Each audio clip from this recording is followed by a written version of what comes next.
Assalamualaikum warahmatullahi wabarakatuh. Perkenalkan, nama saya Muhammad Durjat Akbar. Saya berasal dari kelas DKPA dengan NIM 210806501004. Pada kali ini saya akan memberikan penjelasan tentang hasil resume saya pada materi kedua dan ketiga pada mata kuliah Sejarah Desain Grafis. Grafis era Renaissance. Tipografi merupakan istilah teknik cetak dengan potongan-potongan logam atau kayu yang dapat digunakan kembali secara bebas dengan masing-masing potongan memiliki huruf timbul pada permukaannya. Penentuan sistem tipografi merupakan salah satu kemajuan yang paling signifikan dalam peradaban di dunia masa Renaissance. Tulisan adalah sarana untuk menyimpan, mengambil, dan mendokumentasikan pengetahuan dan informasi. Pencetakan tipografi memungkinkan penyebaran pengetahuan dan literasi yang lebih luas di seluruh dunia, dari Cina hingga ke Eropa. Pengembangan teknologi pembuatan kertas yang terbuat dari bahan kain dan tanaman merevolusi cara pembuatan buku dan membuka jalan bagi teknologi pencetakan modern. Sebelum ditemukannya mesin cetak tipografi pada pertengahan tahun 1400-an, sistem pencetakan dengan balok kayu di atas kertas sangat populer di Asia dan Eropa. Dengan ketersediaan kertas dan meningkatnya permintaan buku, mekanisasi produksi buku yang lebih cepat dan massal dicari-cari oleh gilda percetakan di seluruh Eropa. Sejarah mencatat bahwa Johannes Gutenberg dari Jerman adalah orang pertama yang menciptakan teknik tipografi untuk mencetak buku dengan menggunakan mesin pemeras anggur sebagai fondasi. Namun dengan penemuan mesin cetak tersebut, muncul kebutuhan kertas yang lebih halus dan jenis tinta yang lebih berbeda, yang bisa menempel pada logam. Dan yang paling penting, metode untuk membuat sistem cetak yang dapat memindah dan menyelaraskan semua huruf pada halaman cetakan. Selain Alkitab Gutenberg, Johann Faust dan mitra bisnisnya menerbitkan sebuah buku Alkitab Mazmur yang disebut sebagai Psalter.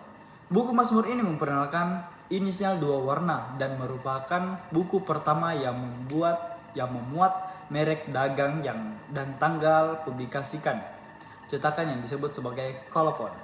Kolopon umumnya terdapat pada bagian akhir buku. Di Jerman, seniman, woodblock, dan tipografer berkolaborasi untuk mengembangkan buku dan lembaran berilustrasi satu buku tipografi awal karya Albrecht Pfister. Diilustrasikan dengan teknik cukil kayu, mirip dengan teknik yang digunakan pada produksi kartu main dan buku selama beberapa dekade. Gilda-gilda pencetakan meningkatkan penggunaan ilustrasi cungkil kayu dan pada akhirnya menciptakan permintaan yang sering dengan itu. Kebutuhan akan tenaga ilustrator grafis juga naik. Pada umumnya, ilustrasi ini dibuat memenuhi permukaan blok cetakan hingga ke tepian, sehingga ada banyak ruang kosong dan margin halaman yang lebar. Albert Dürer mungkin ilustrator paling produktif dan dihormati di awal tahun 1500-an. Teknik cukil kayunya yang sangat terperinci begitu populer sehingga membuatnya berpengaruh besar dalam membawa semangat dan filosofi Renaissance di Jerman. Venesia, Italia, merupakan pusat perdagangan antara Eropa dengan negara-negara Timur Tengah. Perancang buku dan tipografi termuka Italia, Nicholas Jameson, tercatat sebagai salah satu desainer tipografi terbesar dalam sejarah. Desain grafis dan revolusi industri. Seiring kemajuan teknologi dan perkembangan produksi massal, kota-kota di Eropa sebagai tujuan masyarakat yang mencari pekerjaan di pabrik. Kekuasaan politik bergeser dari aristokrasi kepada para kapitalis, pedagang dan kelas pekerja. Kapitalis mengganti para tuan tanah sebagai kekuatan terkuat di dunia barat, menginvestasikan mesin untuk fabrikasi massal menjadi dasar untuk perubahan industri. Siklus penawaran dan permintaan menjadi kekuatan di belakang perkembangan yang tanpa henti. Desain grafis memainkan sebuah peran penting dalam memasarkan produksi pabrik. Saat ini adalah masa optimisme dan kemakmuran, tetapi ongkos sosialnya tidak sedikit. Kerja 13 jam sehari, lingkungan kotor tidak sehat, buruh wanita dan anak bercampur baur, produksi berlebihan, depresi ekonomi, dan hilangnya pekerjaan karena munculnya teknologi yang baru. Penampilan tipografi yang baru ini meningkatkan kebutuhan poster untuk sirkus keliling, teater vaudeville, toko pemakaian hingga outlet manufaktur lainnya. Rumah produksi poster seperti Household yang mengkhususkan diri pada material letterpress semakin berkembang. Desainer memiliki akses berbagai ukuran, jenis, gaya, bobot, serta ornamen hiasan tipografi yang tak terbatas. Kata-kata atau baris teks yang panjang menggunakan huruf berformat kecil, sedangkan kata-kata pendek diatur dalam huruf yang berdimensi besar. Hal ini diatur untuk menjaga huruf tetap selaras dengan tata letak halaman.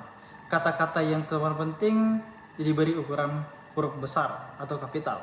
Pada tahun 1886, Othmar Mergenthaler menemukan dan memperoleh paten mesin linotype pertama yang dapat membuat huruf secara otomatis. Terobosan ini melibatkan seseorang menemukan tombol mesin ketik untuk membuat matriks huruf yang akan berbaris bersama karakter lain. Lalu lelehan timah dituangkan pada seluruh matriks huruf yang tersusun. Hasilnya adalah plat huruf timbul dan seluruh halaman dalam satu balok. Mesin linotype dapat melakukan pekerjaan 7 atau 8 kompositor dalam waktu yang sama. Linotype menyebabkan lonjakan pada produksi majalah dan ilustrasi mingguan seperti The Saturday Evening Post. Dengan kemajuan teknologi pada mesin cetak yang bertenaga uap, maka tiba masanya zaman komunikasi massa dengan penyebaran kata dan gambar secara global.